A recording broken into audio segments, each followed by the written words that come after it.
반갑습니다. 저는 약 3주간 여러분들의 페이스메이커가 되어드릴 소방시설관리사 신민우라고 합니다. 저희 소방설비기사 전기실기 파트 본격적으로 내용 나가보기 전에 첫날부터 또 수업 나가는 제가 그렇게 센스 없는 사람은 아니기 때문에 어떠한 시간을 가져보자 여러분들에게 동기부여가 될 수 있는 이 실기시험에 대해서 한번 OT 시간을 가져보도록 하겠습니다. 여러분들 어떠한 목적을 이루기 위해서 동기부여라는 게 굉장히 중요한 요소이기 때문에 제가 여러분들에게 이렇게 지식의 전달뿐만 아니라 계속해서 나아갈 수 있는 원동력이 되게끔 페이스를 한번 같이 맞춰 나가보도록 하겠습니다. 먼저 수업 시작하면 제가 여러분들께 질문 드리는 것 중에 하나가 자, 여러분들이 지금 이 기사 자격증을 취득하려는 이유가 무엇입니까? 라고 여쭤봐요. 여러분들이 마음속에 떠오르는 여러 가지 이유들이 있으실 건데 정말 많은 다양한 케이스들이 있습니다. 예를 들어서 뭐 공무원분들, 그죠? 진급하실 때 점수를 위해서 또는 대학생분들 스펙업을 위해서, 이력서 스펙업을 위해서 따시는 분들 많이 계시고 그 다음에 뭐 노를 위해서 따시는 분들도 계시고 정말 드물게는 순수하게 지식의 탐구를 위해서 직접 탐구를 위해서 자격증 취득하시는 분들이 계세요. 그런 분들은 많이 없지, 그죠? 그런데 현실적으로 제가 생각하기에 가장 많은 분들은 어떤 분들이 있느냐, 실제로 소방 쪽에 일을 하고 계시고 그리고 이 전기 파트와 기계 파트 쌍기사를 따셔가지고 둘 다 취득하시면 저희가 쌍기사라고 하거든요. 쌍기사를 취득해서 내 가치를 올리고 거기에 대한 합당한 대우를 받는 이러한 이유로서 많이들 취득을 하십니다. 그런데 여러분들 이 기사 자격증이, 전기기사 자격증이 하루에 1년에 얼마나 배출되는지 아십니까? 1년에 약 3,000명 정도가 평균적으로 배출이 됩니다. 작게는 1,000명 정도 배출이 된 적이 있고 많게는 6,000명까지 배출이 된 적이 있어요. 어쨌든 평균적으로 약 3,000명 정도가 배출이 되는데 그러면 어떻게 생각하실 수 있다? 아니 1년에 3,000명이나 배출되는데 내가 지금 이 자격증 따가지고 뭐 어떻게 연봉 좀 올려보려고 하는데 이게 과연 이게 효과가 있느냐라고 걱정하시는 분들이 계신다는 거지. 그런데 여러분들 실제로 이 자격증을 취득해가지고 실무에 나가보시면 생각보다 이 쌍기사를 가지고 계신 분들이 많이 없습니다. 실제로 많이 없어요. 왜 그러니까 아까 말씀드린 이유와 일맥상통합니다. 공무원분들이 취득하고 업체에 취직하시겠습니까? 안 하신다는 거지. 직접 탐구를 위한 분들 안 해. 그죠? 대학생분들도 어떻다? 대학생분들도 이 소방공학과 분들만 이걸 따는 게 아니고 어떻다? 전기 관련과 분들이 스펙업을 위해서 소방설비기사 전기 파트를 따고 기계 관련과 분들이 스펙업을 위해서 소방설비기사 기계 파트를 따시는 겁니다. 그분들 우리 쪽에 취업 안 하지. 소방 관련 학과 분들도 사실 따고 잘 취업 안 합니다. 이 관련 업체에. 저도 부경대학교 소방공학과를 나왔는데 전부 다 다들 4년제 대학교 나와가지고 전부 다 다들 눈이 높아져가지고 이런 업체에는 잘 취직 안 합니다. 초반에 사실 페이가 굉장히 작거든요. 아시겠죠? 어쨌든 결론적으로는 뭐다? 실무에 나가셔서 여러분들이 쌍기사를 취득하고 계신 분들이 보실 일이 잘 없다. 저도 처음에 이거 쌍기사를 따고 취직을 했을 때 한 점검업체에 취직을 했는데 한 30명 또는 공사팀까지 해서 한 40명 정도 되는 규모의 업체였는데 거기 아무도 없었어요. 딱 한 분 계셨어. 부장님 딱 한 분 들고 계시더라고. 아시겠죠? 그래서 여러분들 제가 전해드리고 싶은 말씀은 뭐다? 그렇죠. 이거 지금 가치의 하락을 걱정하지 말고 그거는 어떻게 하고 따고 나서 고민해서 늦지 않다.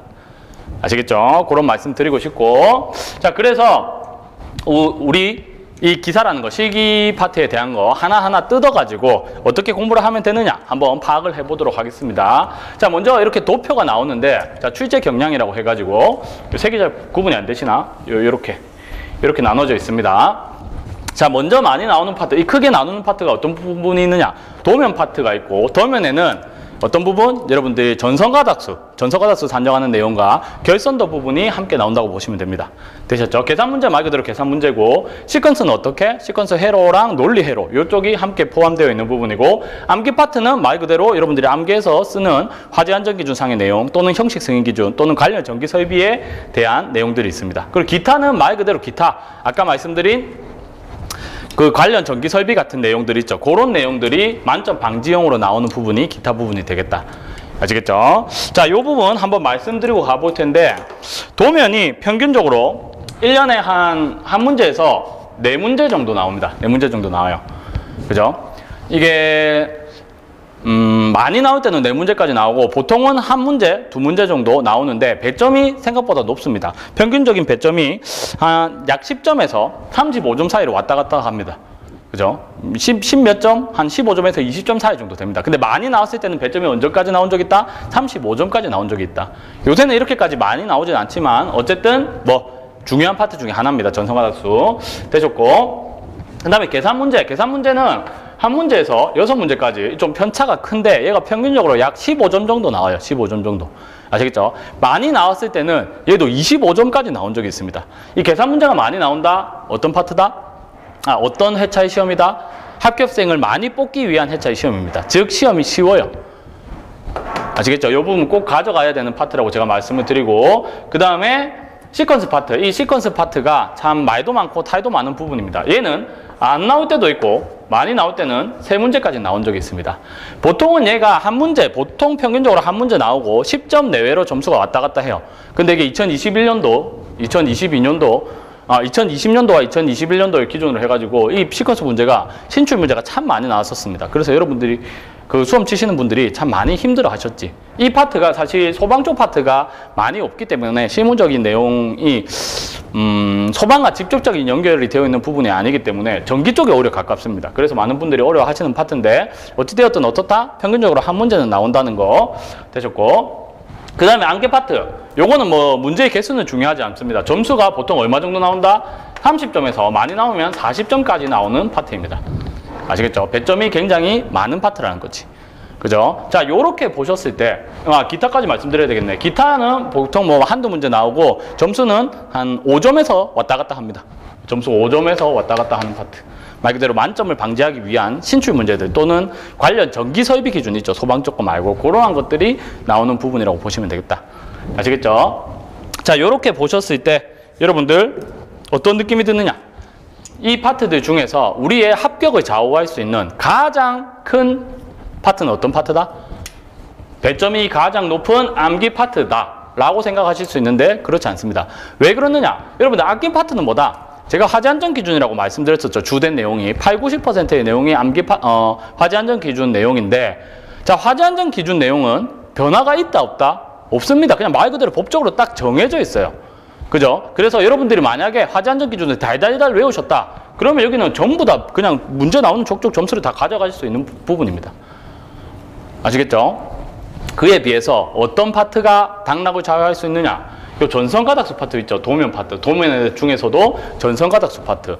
요 부분이 여러분들의 합격을 좌우할 수 있는 파트라고 제가 말씀을 드립니다. 왜 그러냐? 배점도 이 다음으로 어느 정도 높거니와 요 부분은 문제의 유형이 너무 많고 신출 문제가 자주 나올 수 있는 파트입니다. 아시겠죠? 그래서 얘는 어떻다? 여러분들 이것처럼 단순 암기가 아니라 뭐를 통해서 암기뿐만 아니라 이해를 통해서 전선가닥수를 모든 이해를 통해서 어떠한 문제가 나오더라도 어떠한 새로운 유형의 문제가 나오더라도 대응할 수 있게끔 그 정도 수준까지 우리가 공부를 해야 되는 파트이기 때문에 이 부분이 어떻다? 여러분들의 당락을 좌우할 수 있는 굉장히 중요한 파트다. 아시겠죠? 그래서 저희가 우리 공부를 해보면 아시겠지만 가장 많은 시간을 들여서 공부할 파트가 전선가닥수 파트입니다. 아시겠죠? 요거 하고 나시면 우리가 합격에 한 발짝 다가선 거랑 마찬가지지. 중요한 파트. 아시겠죠? 제일 중요한 파트고. 자, 그 다음에 계산 문제에서 말씀을 드려보자면 계산 문제는 여러분들 어떤 파트냐? 이거는 가성비를 뛰어넘어서 완전 가성비 파트입니다. 가성비 파트. 자, 이게 제가 평균 15점 정도 나온다고 말씀드렸는데 많이 나오면 한 25점까지 나온 적이 있다고 말씀드렸었죠. 그 21년도인가 22년도 시험에서도 막 22점까지 나오는 적이 있었는데 그렇게 나오면 시험이 굉장히 쉽다. 여러분들이 합격하기 너무 쉽다는 거지. 자, 근데 이게 왜 가성비 문제냐? 자, 배점상으로 보면 뭐 30점, 40점보다 훨씬 작게 느껴집니다. 그죠? 근데 여러분들 이 암기 파트는 어떻다? 화재안전기준 이렇게 두께 되는, 그죠? 이 정도 두께 되는 화재안전기준 중에서 전기 파트의 내용을 전부 가져가야지만 이 정도 점수를 획득할 수 있는데 그에 반해 계산 문제는 어떻다? 여러분들 우리 책에 수록되어 있는 17개 또는 18개 정도 되는 공식만 달달 외우시면 이 정도 그냥 가져갈 수 있는 겁니다. 아시겠죠? 즉 뭐다? 여러분들이 공부하실 때 점수를 획득하실 때 효율이 너무 좋은 파트다. 가성비가 너무 좋은 파트란 거지. 제가 물건을 고를 때 가성비도 중요시하고 뭔가를 할 때 효율적으로 하는 것을 굉장히 중요하게 생각하는 사람인데 우리 시험을 할 때 효율적으로 공부하기 위해서 절대 놓쳐서는 안 될 파트 중에 하나가 계산 문제 파트다. 아시겠죠? 그래서 여러분들은 이 공식, 우리 이 전기 파트에서 나오는 계산 문제는 정말 쉽습니다, 여러분들.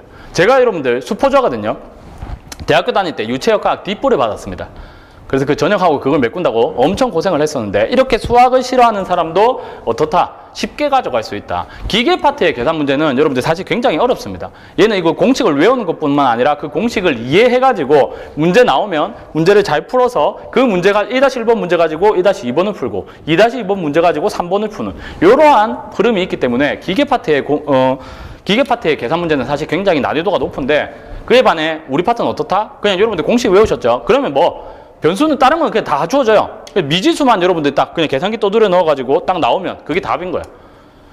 아시겠죠? 다시 한번 말씀드리면 효율이 너무 좋은 파트이기 때문에 이 부분은 우리 수업 들으면 절대 놓치고 가면 안 될 파트다 라는 말씀을 드리고 싶고, 자, 그 다음에 시퀀스, 아까 말씀드린 대로 말도 많고 타이도 많은 파트이지만 이 부분 어떻게 하면 된다? 우리가 기본적으로 가져갈 수 있는 내용들이 있습니다. 한계속 기동 정지 회로를 기준으로 해가지고 그 부분과 그 다음에 인터록 회로라든가 이러한 개념을 완벽하게 하고 가시면 사실 어떠한 신출 문제가 나와도 뭐는 받을 수 있다. 우리가 부분 점수는 받을 수 있어요.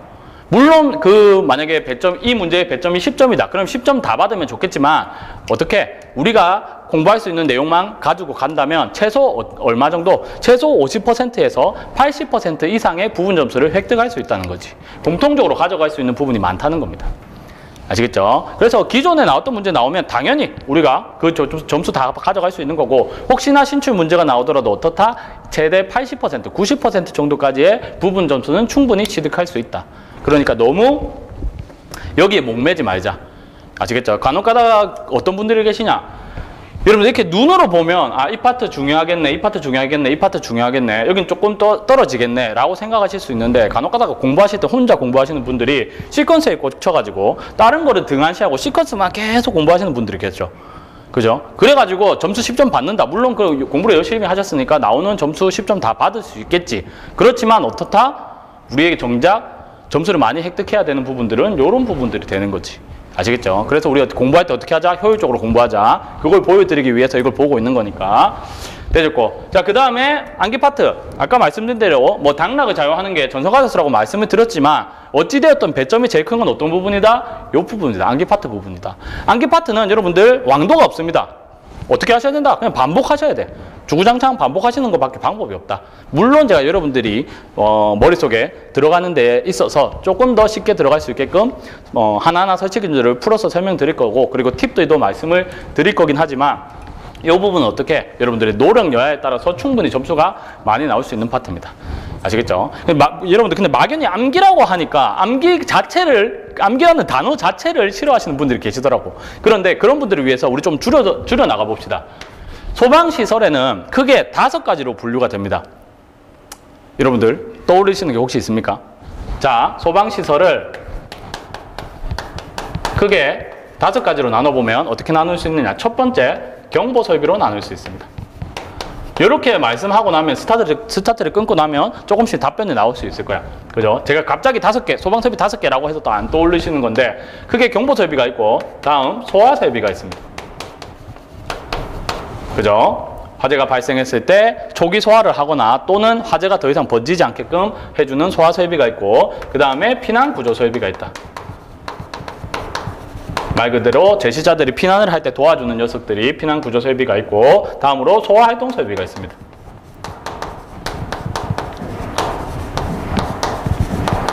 이어서 소화 용수 설비까지.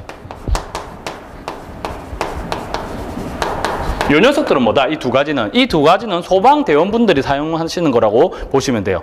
아시겠죠? 자, 화재가 발생을 했다. 그러면 자동화재 탐지 설비와 같은 경보 설비가 동작해가지고 경보를 내보내주고, 그죠? 그래서 화재가 더 커져가지고 소화 설비가 동작을 했다. 그러면 초기 소화를 진행하던가 불이 더 번지지 않게끔 해주는 게 소화 설비다.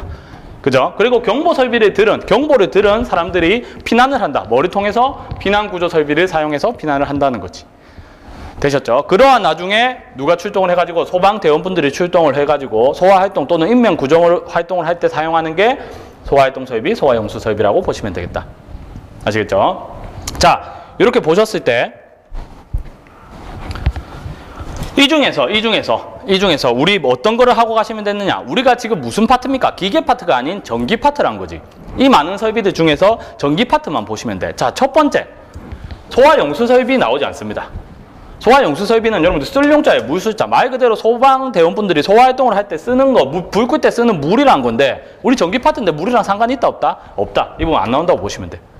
아시겠죠? 됐고 좋은 부분이고 그 다음에 어떤 부분?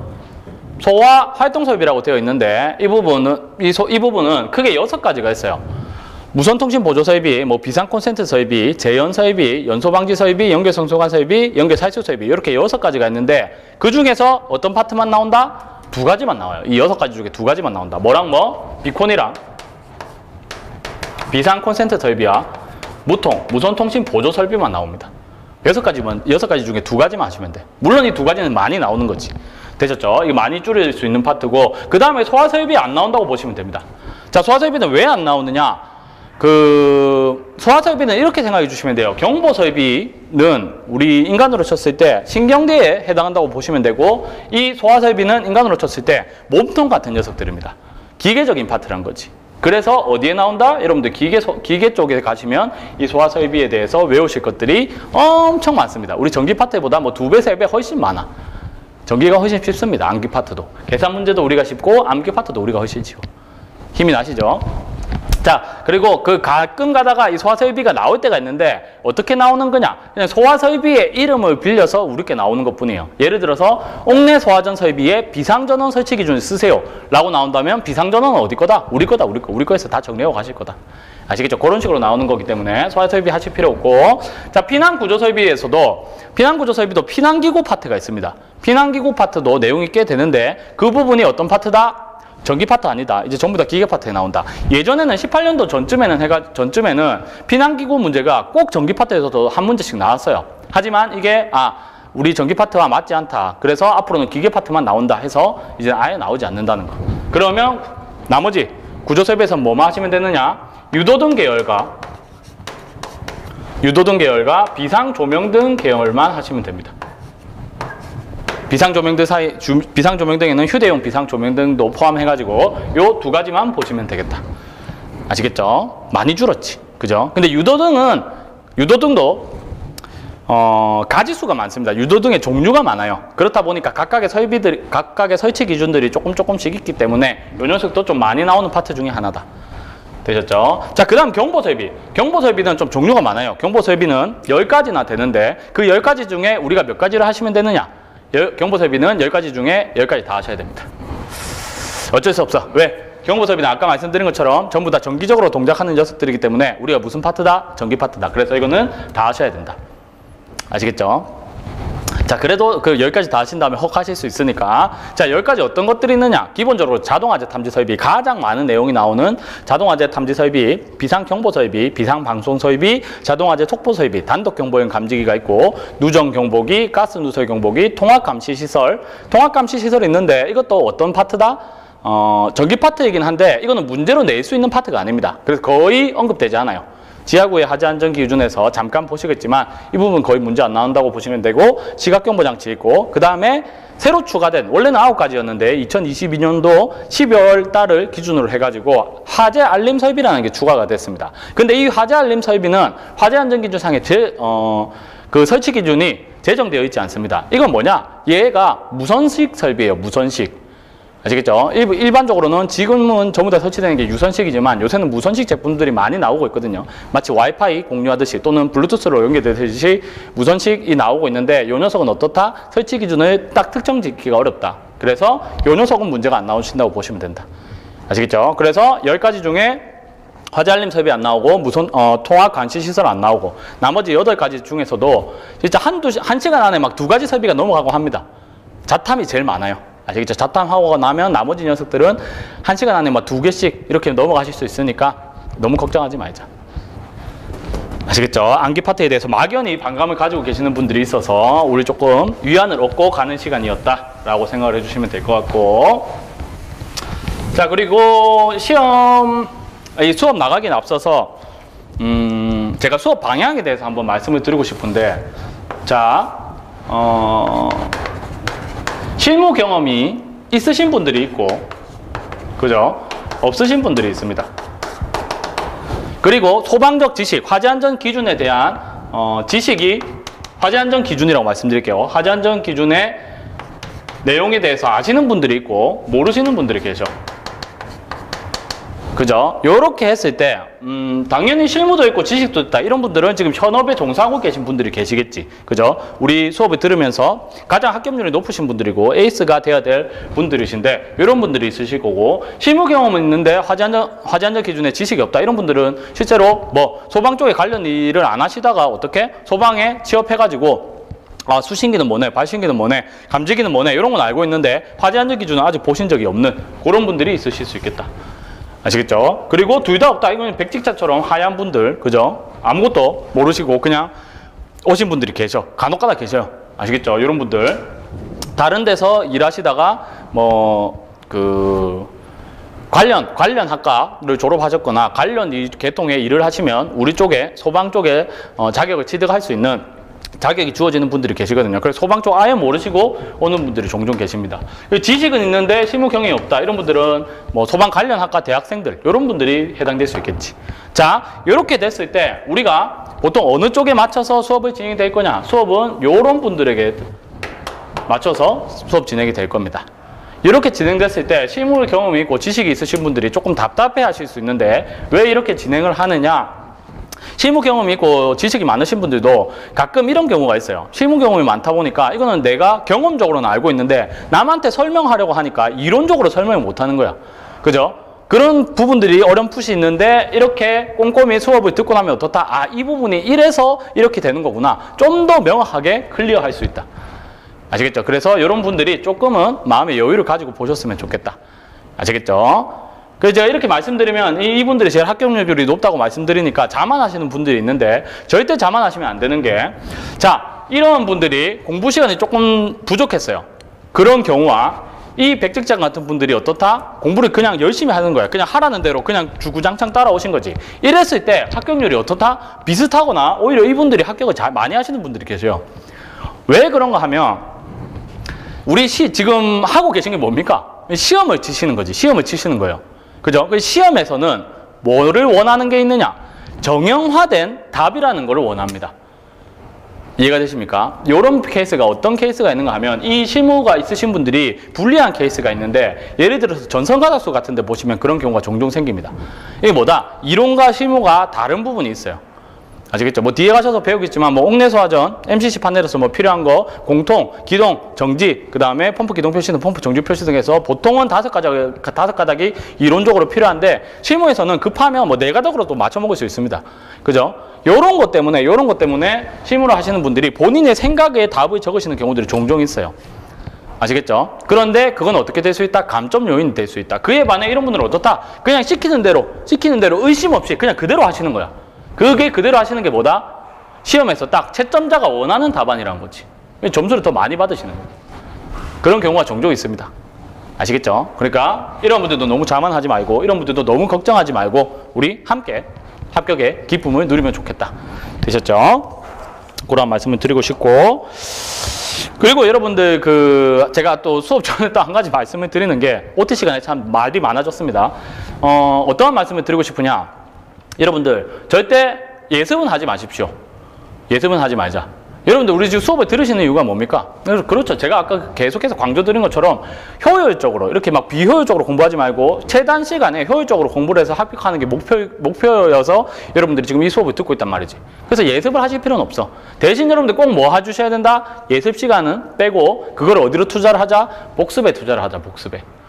아시겠죠? 여러분들 복습은 꼭 해주셔야 된다. 하루 수업을 듣고 났다. 그러면 자기 전에 10분이라도, 다만 10분, 15분이라도 앞에 배웠던 내용을 다시 한번 훑어보면서 이게 중요하다라고 했지 라고 하는 시간이 정말 중요합니다. 아시겠죠? 그리고 한 가지 더. 그렇게 복습하는 것도 중요하지만 제가 수업 시간에 여러분들 뭐다라고 하면서 계속해서 이렇게 반복하는 부분들이 있어요. 계속해서 지겨울 정도로 계속해서 반복하는 부분들이 있습니다. 그런 부분은 여러분들 어떻게 해주셔야 되겠다? 그냥 조금 이상하실 수도 있는데 혼자 강의 들으면서 그냥 웅얼웅얼 따라해 주시는 거야. 아시겠죠? 그게 복습입니다. 그게 복습. 제가 계속 똑같은 말을 계속 하는 동안 여러분들 그냥 그거 따라해 주시는 거야. 그게 복습이다. 그 목소리를 내가 들으면서 내 목소리 내뱉는 목소리를 들으면서 보시는 게 복습이 되겠다. 아시겠죠? 그렇게 내거타시키자 시간을 줄일 수 있는 방법, 복습의 중요성에 대해서 강조를 드리고 넘어가 보도록 하겠습니다. 자, 요 정도 보시면서 우리 이제 어떻게 하시면 되겠다? 동기부여도 됐고, 그죠? 자격증에 대한 동기부여도 됐고, 어떻게 공부를 해야 될지 수업 방향도 잡았으니까 이제 본격적으로 어떻게 수업에 나가보시면 되겠습니다. 아시겠죠? 자, 보시면 소방시설 전선가닥수의 의미에 대해서 나와 있는데, 제가 여러분들 이 책의 집필을 하면서 가장 고심해서 만든 부분이 어떤 파트다? 전선가닥수 파트입니다. 왜 그렇다? 전선가닥수가 당락의 자원원 파트라고 말씀드렸었죠. 그런데 저는 이 전선가닥수 공부를 할 때 어떻게 공부를 했느냐? 그냥 모르고, 그냥 아무것도 모르고, 실무도 모르고, 그냥 이해도 없고 주구장창 외웠습니다. 주구장창 외웠어요. 아무것도 안 하고. 아시겠죠? 그러다 보니까 어떤 문제가 생겼느냐? 시험을 치긴 쳤어요. 합격을 하긴 했습니다. 근데 실무에 가니까 머릿속에 남아있는 게 뭐밖에 없다? 공공경표 발해, 이거밖에 없는 거예요. 아무것도 없어요. 머릿속에 남아있는 게 없어요. 이 휘발성이 너무 강한 거지. 그죠? 그래서 어떻게 하자? 이 전선가닥수가 막연히 외우는 게 아니구나. 외워서는 합격할 수 있기는 있지만 너무 힘들고 비효율적이구나. 그래서 어떻게, 뭐를 통해서? 우리 연동 개념을 통해서 이 설비가 이러한 식으로 동작을 하는구나. 그래서 이러이러한 전선가닥수가 필요하는구나 라는 걸 이해하고 나시면 암기는 굉장히 그 비율이 줄어드는 겁니다. 아시겠죠? 그래서 여러분들의 이해를 돕기 위해서 연동 개념 같은 거를 계속 하고 어떤 식으로 동작하는 걸 계속 하고 난 상태에서 전선가닥수를 보실 거기 때문에 차분히 한번 보도록 하겠다. 그리고 여러분들의 개념을 돕기 어떤 분들이냐, 실무적으로 사실 이 전기 쪽으로 모르시는 분들이 많습니다. 그죠? 어쩔 수밖에 없지. 그리고 특히나 남성분들에 비해서 여성분들은 이 전기 쪽 관련한 것들을 실무적으로 만지실 일이 조금 더 덜하기 때문에, 경험이 덜하기 때문에 좀 더 어렵게 다가가실 수 있는데, 그러한 것을 방지하기 위해서 어떻게 제가 가장 기본적인 개념을 한번 가져와 봤습니다. 아시겠죠? 이러한 가장 기본적인 개념을 통해서 앞으로 어떻게 전선가닥수를 차근차근 이해해 나갈 수 있는, 그죠? 그러한 개념을 가져와 봤는데, 그 가장 기본적인 개념이 여러분들 어떤 거 생각해 주시면 되겠다? 우리 어릴 적에 초등학교 때 그 꼬마 전구 키는 키트 있죠? 전선 연결해가지고 꼬마 전구에 전선 연결해가지고 배터리 연결해가지고 스위치 연결해가지고 스위치를 누르면 꼬마 전구가 들어오는 그 개념을 가져와 봤습니다. 아시겠죠? 가장 기초적인 그 개념을 가져와서 앞으로 차근차근 전선가닥수에 대해서 한번 보시도록 하실 건데, 이 그림을 보면 조금 심심하니까 화면을 바꿔가지고 어떻게 조금 움직이는 화면을 통해서 우리 전선가닥수의 기본 개념에 대해서 한번 이해해보고 가도록 하겠습니다. 화면 잠깐 바꿔오겠습니다. 자, 화면을 바꿔가지고 와봤는데, 자, 이게 아까 말씀드린 어떤 거, 우리 초등학교 꼬마 전구 키트에 대한 기본적인 전기 회로라고.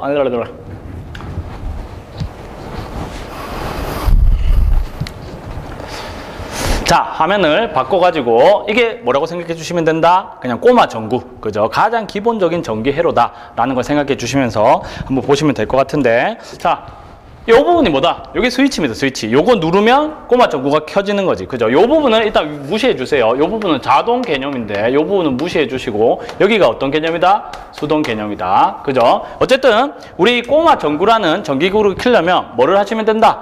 수동 스위치 누르면 되는 거야, 그죠? 이러한 액션을 취하면 어떻게 된다?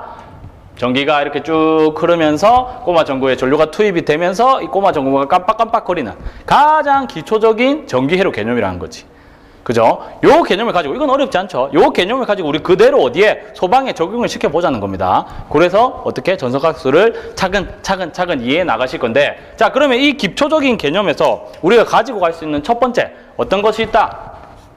이 꼬마 전구라는 전기기구를 동작시키기 위해서 최소 몇 가닥의 전선이 필요하다? 플러스 마이너스 2가닥의 전선이 필요하다, 그죠? 자, 요렇게 보시면 이 회로도 자체가 이해를 하기 어려우실 수도 있기 때문에 어떻다? 제가 실제적으로 한번 좀 더 디테일하게 그려보자면, 꼬마 전구가 이렇게 있습니다, 그죠? 이 꼬마 전구에 어떻게? 전선이 이렇게 연결이 되는 거야, 그죠? 그래서 스위치가 이렇게 있고 여기에 배터리가 이런 식으로 연결이 되는 거지, 그죠? 그러면 이 꼬마 전구라는 전기기구를 동작시키기 위해서 2가닥의 전선이 필요한 게 보이시죠? 그죠? 자, 이 개념, 제가 이때까지 꼬마 전구라고 말씀을 드렸었지만 앞으로는 어떤 거? 모든 전기기구, 모든 전기기구에는 이 전기기구가 제 역할을 하기 위해서는 최소 몇 가닥의 전선이 필요하다? 2가닥의 전선이 투입이 돼야 된다. 플러스 마이너스 2가닥이 연결이 돼야지만 제 역할을 할 수 있다. 아시겠죠? 그 여러분들 쉽게 생각하셨을 때 우리 일반적으로 전기기구 꽂을 때 뭐 꽂습니까? 대지코 콘센트 220 꼽죠? 그거 그냥 2가닥이라고 생각해 주셔도 좋을 것 같아요. 아시겠죠? 가장 기본적인 개념. 모든 전기기구를 동작시키기 위해서 최소 몇 가닥의 전선이 필요하다? 플러스 마이너스 2가닥의 전선이 필요하다는 거. 요거 기본적인 개념으로 한번 가져가 봅시다. 되셨죠? 됐고. 자, 요건 수동이라고 말씀드렸는데, 그죠? 수동이라고 말씀드렸는데, 요거 어떤 부분? 자동 부분이다. 자동. 그죠? 이거는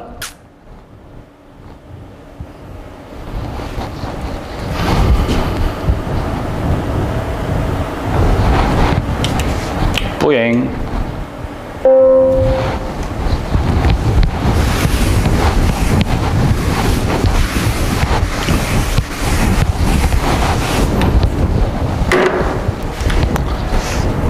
자, 저희 화면을 바꿔가지고 가장 기초적인 전기회로 뭐를 가져봤다? 어릴 때 우리 떠올려 보시면서 꼬마 전구를 스위치를 눌러서 키는 요 전기회로를 가지고 한번 기본적인 개념을 가져가 보자. 자, 요 부분은 일단 여러분들 무시해 주시고 요 부분 무시해 주시고 이 전구 꼬마 전구를 키려면 우리 어떻게 하시면 된다? 이 스위치를 누르는 액션을 취하면 그죠? 이 스위치를 누르면 어떻게 된다? 전류가 통하면서 꼬마 전구에 전류가 통하면서 전구가 깜빡깜빡 빛이 나는 가장 기본적인 전기회로다. 그죠? 이거 자체는 여러분들 이해하기 쉽지. 그죠? 이거를 가지고 어디에 소방에 그대로 접목시켜 가지고 우리가 이해를 해보자는 거지. 아시겠죠? 전선가속수의 가장 기초적인 개념이다. 자, 여기에서 우리 첫 번째 가져갈 수 있는 개념이 있습니다. 어떤 개념이 있느냐? 첫 번째.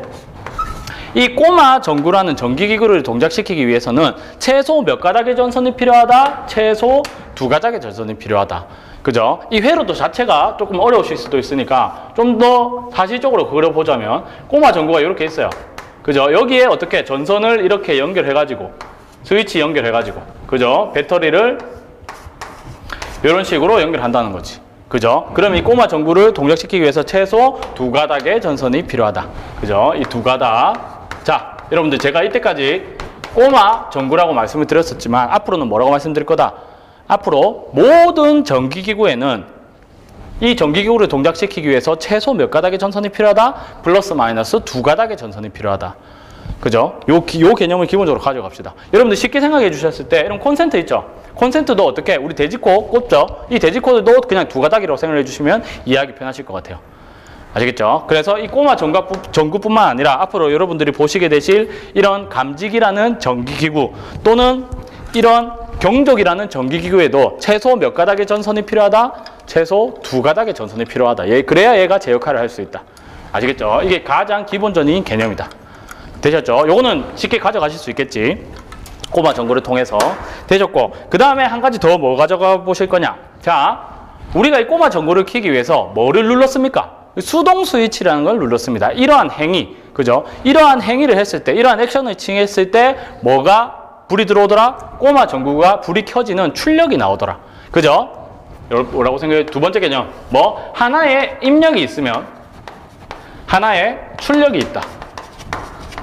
아시겠죠? 우리가 이 수동 스위치를 누르는 액션을 취하니까 이 수동 스위치를 누르는 입력을 하니까 어떤 출력이 나오더라? 꼬마 전구가 동작을 하는 출력이 나오더라. 아시겠죠? 요 개념 한번 생각하고 갑시다. 하나가 입력됐다. 그러면 하나가 출력이 된다는 거지. 아시겠죠? 요 개념 중요하다. 우리 연동 개념도 할 때 꼭 필요한 개념이니까 하나 들어온다? 그럼 하나 나간다. 요거 한번 가져가 봅시다. 되셨죠? 됐고. 그 다음에 마지막 세 가지. 요거는 사실 여러분들 전선 과다수 자체에 영향을 미치는 건 아니고 그냥 일반적인 소방에 통용되는 개념인데 그냥 한 가지 가져가 보시자면 자, 요 녀석은 뭐였습니까? 우리가 손으로 누르는 수동 개념이었지. 근데 어떠한 개념도 있다? 이 수동 개념과 반대되는 자동 개념도 있습니다. 이런 전구를 켜는 뭐 자동적인 개념이라고 하면 우리 뭐 센서등 같은 거 생각할 수 있겠지. 아시겠죠? 자, 여기에서 뭘 가지고 갈 수 있다? 자동으로 동작하는 모든 설비는 소방에서 수동으로 동작할 수 있습니다. 아시겠죠? 자, 자동으로 동작하는 모든 설비는 어떻게? 수동으로도 동작시킬 수 있다. 왜 그렇다? 혹시나 자동으로 동작하는 녀석이 고장이 났어요. 그러면 어떻게? 페이세이프 개념에 의해서 화재가 발생했는데 자동으로 동작하는 설비가 동작을 안 했어. 그러면 어떻게? 사람이 불난 걸 보고 수동으로라도 동작시켜 줄 수 있어야 된다 라는 거지. 그게 페이세이프 개념입니다. 아시겠죠? 그래서 소방에서 자동으로 동작하는 모든 설비는 수동으로도 동작할 수 있구나. 요 개념까지. 요거는 그냥 기초적인 개념인데 한번 통용적으로 가져가 보자는 거지. 이해되셨죠? 첫 번째, 자, 다시 한번 중요한 거니까 계속해서 반복하고 갈게요. 꼬마 전구라는 전기기구를 동작시키기 위해서 최소 몇 가닥의 전선이 필요하다? 플러스 마이너스 2가닥의 전선이 필요하더라. 그죠? 그리고 어떻게? 하나의 입력이 들어가야지 하나의 출력이 나온다. 수동 스위치를 누르는 액션을 취하고 나니까 꼬마 전구가 들어오는 결과값이 도출이 되더라. 하나 입력, 하나 출력. 굉장히 중요하다. 그리고 자동으로 동작하는 모든 설비는 수동으로도 동작을 시킬 수 있다. 되셨죠? 요 개념, 기본적인 개념을 그대로 가지고 우리 어디에도 적용해보자. 소방에도 한번 적용해 봅시다. 자, 소방 그대로 가져왔어요. 그러면 이거 뭡니까? 그 꼬마 전구 대신에 경적이 있는 거고 전원 대신에 수신기가 있는 겁니다. 그 수신기에서 전원 공급해 주는 거지. 그리고 수동 스위치 대신에 뭐가 있다? 발신기가 있더라. 그리고 자동으로 동작하는 센서 등 대신에 감지기가 있더라 라는 거지. 자, 그럼 이렇게 했을 때 여러분 차근히 보도록 합시다. 경종이라는 전기기구를 동작시키기 위해서 최소 몇 가닥의 전선이 필요하다? 2가닥의 전선이 필요하다. 이런 식으로 이 그림을 보면 실무하시는 분들이 조금 안 맞는데 라고 생각하실 수 있지만 그냥 개념 자체를 위해서 그대로 이해하고 가봅시다. 자, 이랬어요. 이렇게 됐을 때 아까 수동 스위치 누르듯이 뭐 누른다? 발신기 누르는 거예요. 그러면 어떻게 되겠다? 발신기 누르면 수신기에서 신호가 쭉 흘러가지고 경종에 전기가 통해서 경종이 따르릉 따르릉 출력되는 요 그림이 마치 뭐와 같다? 저 여러분들이 꼬마 전구 켜는 것과 동일하다는 거지. 아시겠죠? 똑같은 거 소방에서 그대로 생각해 주시면 돼. 되셨죠? 그래서 아까 말씀드린 것처럼 이 경종이라는 전기기구를 동작시키기 위해서 최소 2가닥의 전선이 필요하다는 거. 그리고 뭐 하나의 입력이 있으니까 하나의 출력이 있다는 거. 되셨죠? 그리고 감지기는 무슨 방식이다? 발신기는 수동 방식이었죠. 그에 반해 감지기는 뭐다? 자동으로 동작하는 개념입니다. 자동으로. 감지기를 하면 뭐 화재 시 발생하는 열연기 불꽃의 연성 생성물을 자동으로 검지해가지고 수신기에 신호를 주는 녀석이었다. 아시겠죠? 그래서 자동으로 동작하는 모든 설비는 수동으로도 동작시킬 수 있다는 개념까지. 되셨죠? 그대로 적용시킬 수 있는 겁니다. 되셨죠? 이 개념 가지고 한 단계 더 나아가 보도록 하겠습니다. 이제는 어떤 개념을 보실 거냐? 전선 가닥수의 증가에 대한 개념을 한번 보고 가시도록 할게요. 자, 전선 가닥수의 증가가 어떻게 하는지. 자, 꼬마 전구가 있습니다. 이 꼬마 전구를 켜기 위해서 최소 몇 가닥의 전선이 필요하다? 플러스 마이너스 2가닥의 전선이 필요하더라. 그래서 이 2가닥으로 그냥 이렇게 쭉 연결이 되어 있는 겁니다. 되셨죠? 이러한 와중에 우리가 뭐 스위치를 딸깍 켰다. 그러면 어떻게 된다? 전층에 있는 1, 2, 3, 4층에 있는 모든 꼬마 전구가 불이 켜지는 겁니다. 그죠? 왜? 2가닥으로 쭉 연결되어 있으니까. 됐죠? 그런데 우리가 일반적으로 이렇게 전구가 연결되어 있습니까? 아니란 거지. 뭐 각 층마다 전구를 따로따로 컨트롤하고 싶다. 그러면 어떻게 해야 된다? 이런 식으로 따로따로 스위치가 설치가 되어 있어야 되겠다. 그래서 어떻게? 여기 2가닥, 여기 2가닥, 여기 2가닥, 여기 2가닥으로 되어 있을 때 어떻게? 3층 따로 컨트롤하고 싶다. 그러면 3층 눌러가지고 3층에만 불이 들어오게끔. 그죠? 즉 뭐다? 각각의 층의 기구를 컨트롤하기 위해서는 전선 가닥수의 증가가 있구나. 그죠? 아까 2가닥으로 쭉 연결되어 있었기 때문에 전층 한 번에 컨트롤이 가능했는데 어떻게? 각각 따로따로 컨트롤하려고 하다 보니까 전선 가닥수가 증가가 되는구나. 너무 쉽죠? 이거 당연한 얘기지. 당연한 얘기. 그죠? 계속 여러분들 중요하다고 말씀드리니까 어렵게 느끼실 수 있는데 당연한 얘기입니다. 당연한 얘기. 이 당연한 얘기를 어디에? 소방에도 적용시켜 보자는 거지. 그죠? 전구 대신에 다시 또 뭐 경종을 넣어가지고. 그죠? 자, 그러면 이 경종이 어떻게? 경종이라는 전기기구를 동작시키기 위해서 2가닥의 전선이 필요하다. 그러니까 여러분들 이거는 뭐 이렇게 그림 그려놓으니까 뭐 따로따로라고 생각하실 수 있는데 이게 뭐랑 똑같다? 그냥 뚝 이렇게 연결된 거다. 중간에서 그냥 분기해서 따놓은 거예요. 어쨌든 이 2가닥으로서 전체가 연결되어 있다. 그 말인즉슨 화재가 발생을 해서 신호가 들어갔다. 그러면 어디에? 1, 2, 3, 4층에 전부 다 경종이 나가는 겁니다. 아시겠죠? 요게 무슨 일제 경보 방식이라는 건데 어쨌든 우리가 이때까지 배웠던 개념 그대로 2가닥만 쭉 연결되어 있다? 그러면 전체적으로 한 번에 경종이 나간다는 거지. 되셨죠? 그렇지만 우리가 뒤에 가서 배우실 우선 경보 방식이라는 게 있는데 뭐 내가 전층에 경보하지 않고 필요한 곳에만 경종을 내보내고 싶다. 그러면 전선 가닥수가 어떻게 된다? 추가가 된다. 이해가 되시죠? 앞에 전등 켜듯이 이 경종들도 내가 원하는 측에만 출력을 내보내고 싶으면 전선가닥수가 따로따로 필요하다는 거지. 그래서 여기 두 가닥, 여기 두 가닥, 여기 두 가닥, 여기 두 가닥 이런 식으로 필요한 겁니다. 아시겠죠? 이게 그냥 여러분들 우선 경보 방식이라고 생각을 해주셨을 때 물론 충수가 되지는 않지만 자 그래서 어떻게 만약에 3층에 하자가 발생을 했어요. 그래서 어디 3층 4층에 경종을 내보내고 싶다면 이런 식으로 따로 전선가닥이 있어야지만 어떻게 따로따로 컨트롤을 할 수가 있다는 겁니다. 이해되시죠? 그래서 따로따로 컨트롤하기 위해서는 전선가닥수의 증가가 있구나 라는 개념까지 우리가 가져가실 수 있겠다. 되셨죠? 자, 꼬마 전기에서부터 차근차근 가져와 봤습니다. 차근차근 가져와 봤는데 전혀 어렵지 않다. 그죠? 제일 중요한 개념은 뭐다? 꼬마 전구라는 전기기구. 모든 전기기구를 동작시키기 위해서는 최소 몇 가닥의 전선이 필요하다? 2가닥의 전선이 필요하다. 플러스 마이너스 2가닥의 전선이 필요하다는 게 기본적인 개념이고 그 다음에 어떻게? 하나가 신호가 들어오니까 하나가 출력이 되더라. 하나 입력, 하나 출력이라는 거. 되셨죠? 요거 가져와 주시고 그리고 기본적인 개념으로 상식적인 개념으로 자동으로 동작하는 모든 소방 설비는 수동으로도 동작시킬 수 있다는 것까지 가져가 봤습니다. 아시겠죠? 요게 기본 개념입니다. 이건 절대 흔들리시면 안 된다는 거. 요거를 가져가시고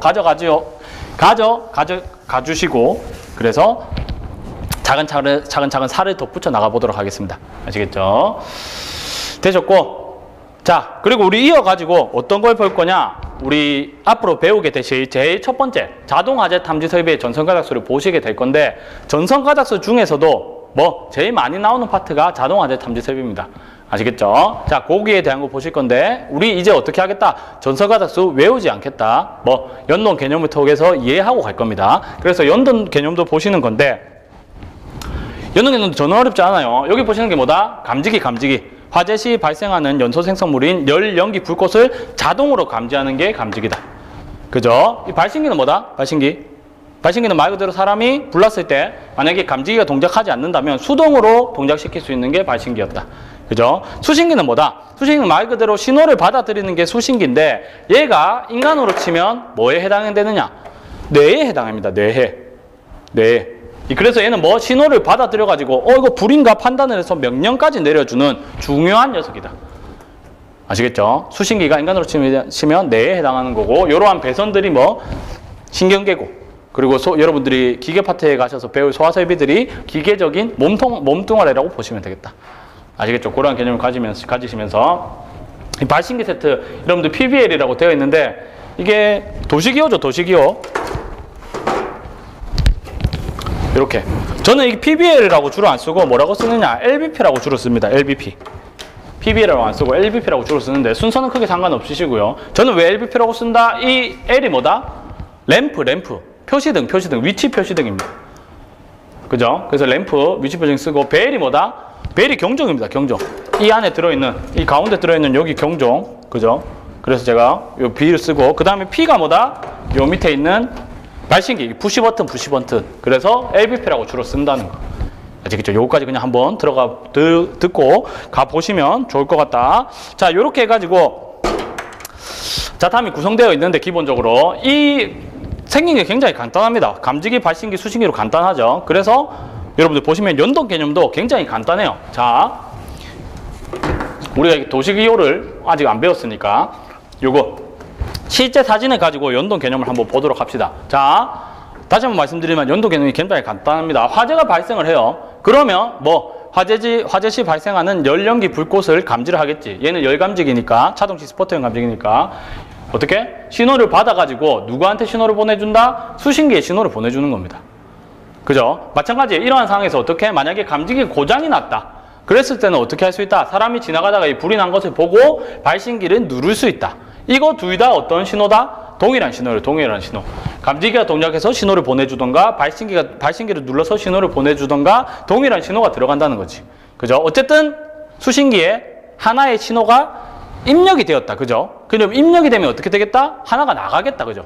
어떻게 나간다? 이 경종에 수신기가 명령을 내려주는 겁니다. 지금 불났으니까 소리 내보내 라고 하나의 출력이 나간다는 거지. 이해되시죠? 그래서 하나의 신호가 들어온다. 그러면 하나의 신호가 또 나간다. 출력이 나간다. 입력, 출력까지 여러분들이 연동 개념을 보시면 되겠다. 아시겠죠? 연동 개념 자체는 너무 간단합니다. 그죠? 이렇게까지 해가지고 우리가 자동화재 탐지 설비의 연도 개념까지 전성가스 가장 중요한 전성가스의 기본 개념과 더불어서 요거까지 보셨다. 자탐의 연도 개념도까지 보셨다. 아시겠죠? 그래서 이어서 우리 뒤에 어떤 거 도시기호까지만 마무리하고 이번 시간 한번 마무리해 보도록 하겠습니다. 화면을 다시 잠깐 바꿔가지고 자 다시 바꿔서 요 딱딱한 그림을 우리 움직이는 그림으로서 이해를 하고 갔다. 꼬마 전구 회로를 베이스로 해가지고 여러 가지 개념을 지금 가져가 보고 있다는 거. 자, 이제 본격적으로 내용 들어가시는 겁니다. 본격적으로. 자탐의 전성가스를 구하는 데 필요한 공부들을 해보실 텐데 처음에 나오는 게 뭐다? 도시기호가 있습니다. 그죠? 도시기호가 있는데 여러분들 이 도시기호가 뭐냐? 말 그대로 그냥 약속입니다. 약속.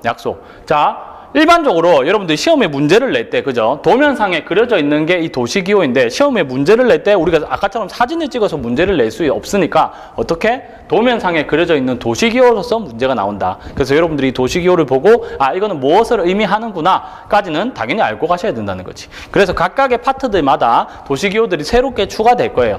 아시겠죠? 지금은 자동화재 탐지 설비에 필요한 도시기호를 보도록 하겠다. 자, 첫 번째 나오는 거.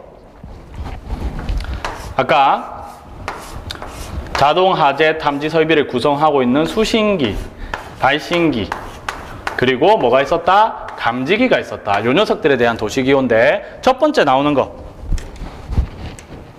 잘 안 보이시겠네. 그죠? 요거 조금 확대해 보면 차동식 스포트형 감지기 나옵니다. 여기 뭐다? 여기 선이 한 가지가 있어요. 그래서 요게 차동식 스포트형 감지기. 되셨죠? 그 밑에 게 정원식 스포트형 감지기입니다. 얘는 선이 없습니다. 되셨죠? 그 다음에 보상식은 뭐다? 보상식은 이 두 가지, 선이 두 개가 있습니다. 되셨죠? 그 다음에 또 실무에서 많이 보실 수 있는 거, 연기 감지기가 있습니다. 이 스모크의 S자예요. S. 스모크의 S자가 아니라 S자입니다. 아시겠죠? 그래서 차동식은 온도 차이에 의해서 동작하는 게 차동식 스포트형 감지기고, 정원식은 정해진 온도에서 동작하는 게 정원식. 보상식은 뭐다? 서로의 상태를 보완한다고 해서 차동식과 정원식의 기능을 함께 가지고 있는 녀석입니다. 그 다음에 스모크, 얘는 연기 감지기. 연기를 빨아들여서 동작하는 게 연기 감지라고 보시면 되겠다. 아시겠죠? 이 뒤에 가셔서 뭐 감지기에 대한 자세한 사항들은 뒤에서 보시도록 하고 어떻게 이런 식으로 되어 있구나. 도시기호 자체는 여러분들이 당연히 익숙하게 가져가 주셔야 되겠다. 그리고 뭐 한 가지 말씀드리자면 이런 거. 방수인 거. 방수는 감지기에 어떻게 이렇게 되어 있는 거. 이런 것까지 여러분들 하나 가져가 주시면 좋을 것 같다. 되셨고. 자, 그 다음에 뭐 연기 감지기는 아까 말씀드린 것처럼 됐고, 그 다음에 한 가지 더 말씀드리자면 이런 거. 요 표시 있죠? 이렇게 되어 있는 거. 요게 뭐다? 뭐 매립 방식이다. 아시겠죠? 이런 것까지 한 번 더 욕심내서 보자면, 도시기호에서 욕심내서 보자면 이런 것까지만 한번 가져가 주시면 좋지 않을까 라는 말씀을 드리고, 자, 그 다음에 나오는 거. 요거. 여러분들 요거 참 많이 하셨습니다. 여기 보시면 얘가 뭐다? 검출부. 그죠? 검출부라고 되어 있죠. 검출부 여러분들 외우실 때 어떤 거? 제가 검출부와 더불어서 함께 외우시면 좋을 것 같다. 필기 시간 더 눕는 겁니다. 각도하면서 이 오도가 뭐다? 검출부 오도다 했던 거 기억나십니까? 검출부 오도 중에 검출부는 5도 이상 기울어지면 안 된다라고 했던 거 기억나세요? 공기간식 차동식 분포형 감지기를 어떻게 검출부에 연결하는데 이 검출부가 많이 꺾이면 안 된다라고 했던 검출부가 여기 나오는 겁니다. 그 도시기호는 어떻게 생겼다? 이렇게 생겼다. 이거 소문항으로서 종종 물어봅니다. 가져가 주셔야 된다. 모래시계처럼 생긴 거 보시면 될 것 같고, 자, 여기서 주의하실 점은 뭐냐? 이 검출부가 공기간식 차동식 분포형 감지기의 검출부가 아닙니다. 그죠? 요거에 대한 명칭을 써라고 하면 뭐라고? 공기간식 차동식 분포형 감지기 검출부라고 대답하시는 분들이 많이 있으시더라고. 아니다. 뭐에 대한 거다? 얘는 차동식 분포형 감지기의 검출부입니다.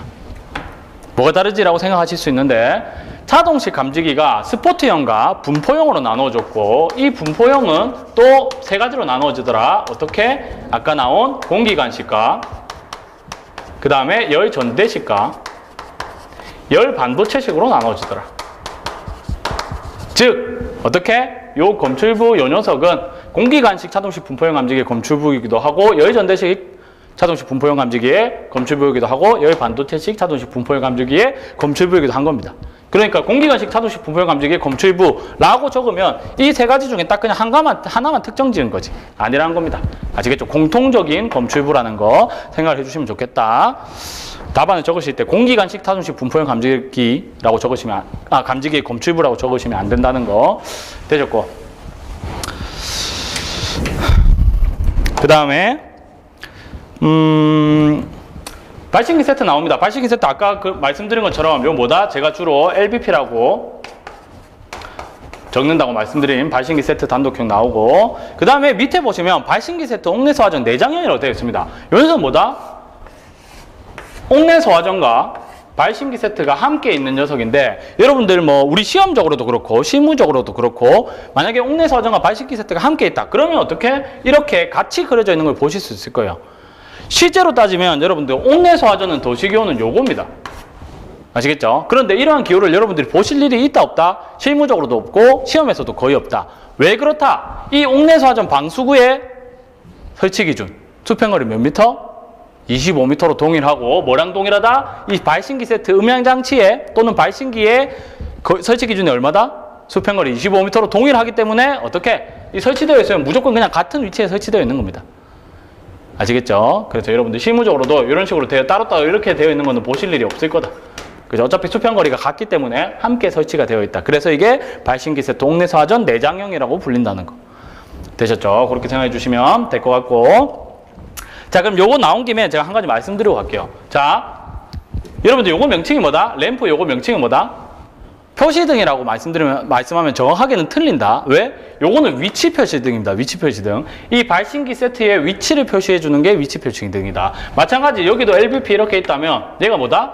위치 표시등, 위치를 나타내주는 위치 표시등인데, 제가 왜 강조를 드리는가 하면 이 옥내소화전 내장, 발신기 세트 옥내소화전 내장형 있죠? 여기에는 램프가 한 가지 더 있습니다.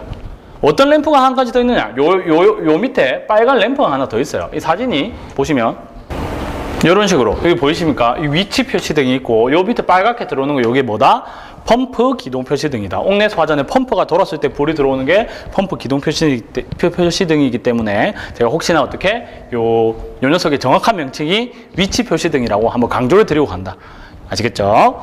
되셨고, 뒤에 가시면 뭐 펌프 기동 표시등이라고 답하는 부분이 나오기 때문에 한번 강조를 드려보는 부분이고, 그 다음에 경계구역 번호, 요거는 종단저항과 더불어서 좀 중요하기 때문에 뒤에서 말씀드리도록 하고, 수신기는 뭐 여러분들 아까 그렸다, 그죠? 이제 조금 익숙해지셨을 건데, 수신기는 우리 필기 때도 많이 보셨던 요거인데, 자, 요것과 더불어서 뭐 감시 제어반까지 우리 한번 가져가 보자. 감시 제어반의 도시기호 뭐다? 굉장히 비슷하게 생겼다. 그런데 여기만 두 줄, 나머지는 다 똑같다. 그죠? 이 수신기는 뭐? 자동화재 탐지 설비의 수신기이고, 이 녀석은 뭐? 소화 설비를 컨트롤하는 제어반이 감시 제어반이었다. 근데 실무적으로는 어떻다? 이 두 가지 따로 생각하실 필요 없다. 이 두 가지를 합쳐가지고 뭐라고 표현하더라? 복합식 수신기라고 표현을 하더라. 그죠? 그래서 실무적으로는 99.9% 이 두 가지의 성능을 함께 가지고 있는 수신기가 설치되어 있다. 라고 말씀드렸던 부분이고. 자, 그 다음에 부수신기 나와 있다. 부수신기 뭡니까? 부수신기는 이렇게 생각해 주시면 좋을 것 같아요. 각각의 하나의 그 건축 부지에 여러 동의 건물이 있습니다. 이 여러 동의 건물에 컨트롤하는 수신기들이 따로 있고, 그죠? 요런 부수신기는 어디에? 경비실 같은 곳에 따로 이렇게 설치가 되어 있는 거예요. 그래서 어떻게? 뭐 1동에 불났습니다. 2동에 불났습니다. 3동에 불났습니다. 요런 식으로 신호를 받는 게 부수신기라고 보시면 되겠습니다. 말 그대로 주가 아닌 부의 역할을 하는 녀석이고, 그 다음에 중계기 나와 있는데, 중계기는 어떻게? 우리 뒤에 가셔서 더 디테일하게 보실 거예요. 그냥 여기서는 중계기라는 녀석의 도시기호가 이렇게 생겼구나 까지만 생각해 주셔도 무방하실 것 같다. 되셨죠? 됐고, 그 다음에 종단저항 나옵니다. 종단저항, 이 배전반, 분전반 및 제어반, 요거는 그냥 한 번만 봐주시고, 이건 크게 중요도가 없기 때문에. 자, 종단저항이 나오는데 요것과 더불어서 우리 뭐를 보고 가시다? 경계구역을 한번 보고 갑시다. 경계구역 번호가 이렇게 딱 나와 있는데, 여러분들 필기를 떠올려 보십시오. 필기를 떠올려 보셨을 때 경계구역이 뭐였다? 경계구역이 뭐였습니까? 법적으로는 화재 신호를 발신하고 그 신호를 유효하게 수신 및 제어할 수 있는 구역을 경계구역이라고 했는데, 쉽게 생각하시면 우리가 경계구역을 나눠 놓는 이유가 뭐다? 건물의 규모가 너무 커서 어떻게 구역을 나눠 놓는 거다. 그래서 화재가 발생했을 때 이 구역에 불이 났습니다. 이 구역에 불이 났습니다. 라는 걸 쉽게 인지를 해가지고 어떻게 빠르게 대응이 가능하게끔 나눠 놓은 게 경계구역이었다. 그죠? 그래서 뭐 보통 경계구역은 층별로도 나누고 한 층의 바닥 면적이 굉장히 넓어졌다. 그러면 바닥 면적 얼마마다? 비기 때 그렇죠. 바닥 면적 600제곱미터마다 그죠? 하나씩 경계구역을 나누더라. 그래서 어떻게 뭐 예를 들어서 이런 거예요. 한 층의 바닥 면적이 굉장히 넓은 장소가 있어요. 뭐 예를 들어서 뭐 신세계 백화점이나 아니면 백스코나 이런 거 한 층의 바닥 면적이 굉장히 넓겠지. 근데 사람은 요만한데 그죠? 사람이 요만한데 불이 만약에 여기서 이렇게 발생을 했다. 그런데 이거 하나의 경계구역을 해놨다면 1층에 불 났습니다 라고 불이 들어왔을 때 여러분들이 불난 곳 쉽게 찾을 수 있겠습니까? 여기가 1층이라고 봤을 때 없다는 거지. 그래서 어떻게 경계구역을 나눠 놓는 거다. 면적 얼마 기준으로? 600에 50의 기준으로 이런 식으로 경계구역을 나눠 놓는 겁니다. 그러면 이게 1-1, 1-2, 1-3, 1-4, 1-5, 1-6, 1-7, 1-8 이런 식으로 나눠 놨을 때 수신기에 어떻게 표시가 된다? 수신기가 이렇게 있으면 어떻게? 이게 1-1, 2, 3, 4, 5, 6, 7, 8이 되는 거지. 그러면 1-8에 화재가 발생을 했어요. 그럼 1-8에 불이 들어온다. 그러면 어떻게? 1-8에 화재가 발생을 했구나 라고 쉽게 인지를 해서 빠르게 우리가 화재에 대응이 가능하겠지. 그렇게 나눠 놓은 게 경계구역이다. 아시겠죠? 자, 그러면 여기서 이 정도는 우리 그 필기 때 가지고 갔던 부분인데 지금 우린 전선가격수를 하고 있죠. 전선가격수를 위해서 꼭 필요한 개념을 한번 가져가 보도록 하겠습니다. 자, 이렇게 경계구역을 나눠 가지고 우리가 보통 어떻게 한다? 발신기 세트를 이렇게 하나씩 넣어 가지고 그죠? 너무 많으니까 이 정도만 해보겠습니다. 이 전부 다 들어가는 거예요. 전부 다 이렇게 발신기 세트가 하나씩 들어가고 어떻게 우리 감지기 설치를 해가지고 이렇게 연결을 한다는 거지. 감지기 같은 거 설치를 해서 이렇게 연결을 한다. 이런 식으로까지 여러분들 개념을 가져가실 건데 일단 전선가족수에서 가져가실 수 있는 거 요것만 가지고 가시면 돼요. 하나의 경계구역 이꼴 하나의 발신기 세트 이꼴 하나의 지구창 이꼴 이해되십니까? 한 경계구역에 화재가 발생했다. 그럼 하나의 지구창에 불 들어오는 거지. 그죠? 이 경계구역에는 발신기 세트 하나가 있는 거다. 이해되셨습니까? 다시 한 번 더. 하나의 경계구역 이꼴, 하나의 경계구역 이꼴, 하나의 발신기 세트 이꼴, 하나의 지구창. 그죠? 여기에 한 가지만 더 얹자면 어떤 것까지? 종단 저항까지 가져가 주시면 좋을 것 같다. 발신기 세트에 종단 저항이 이렇게 그려 넣어져 있을 때. 아시겠죠? 요건 사실 여러분들 뒤에 가시면 조금 달라질 수 있어요. 조금 달라질 수 있는 부분인데 그거는 거기에 가셔서 정리하시면 충분하실 부분이기 때문에 지금은 어떻게 생각하시자? 기본적으로 하나의 경계구역 이꼴, 하나의 발신기 세트 이꼴, 하나의 지구창 이꼴, 하나의 종단저항이다. 동일한 만이라고 생각을 해주시면 되겠다. 아시겠죠? 요거 뒤에 가셔서 우리가 가져갈 수 있는 부분 중에 굉장히 중요한 부분이기 때문에 제가 강조를 드리면서 한번 도시기호까지 정리를 해봤습니다. 그죠? 자, 이렇게 해가지고 우리 앞으로 어떻게 하겠다? 우리 전선가닥수에 대해서 전체적인 우리 소방 실기에 대해서도 한번 친해졌고 그 다음에 전선가닥수의 기본적인 개념 모든 전기기구를 동작시키기 위해서는 최소 몇 가닥의 전선이 필요하다? 플러스 마이너스 2가닥이 필요하다. 하나가 들어오면 하나가 나간다. 모든 자동으로 동작하는 설비는 수동으로도 동작시킬 수 있다라는 개념과 더불어 가지고 어떻게 앞으로 도시기호와 더불어서 전선가닥수에 필요한 내용들을 차근차근 배워보도록 하겠습니다. 여러분들 힘내가지고 우리 끝까지 달려서 포기하지 않고 끝까지 달려서 좋은 결과 있으셨으면 좋겠습니다. 이번 시간 마무리하고 계속해서 이어서 보도록 하겠습니다.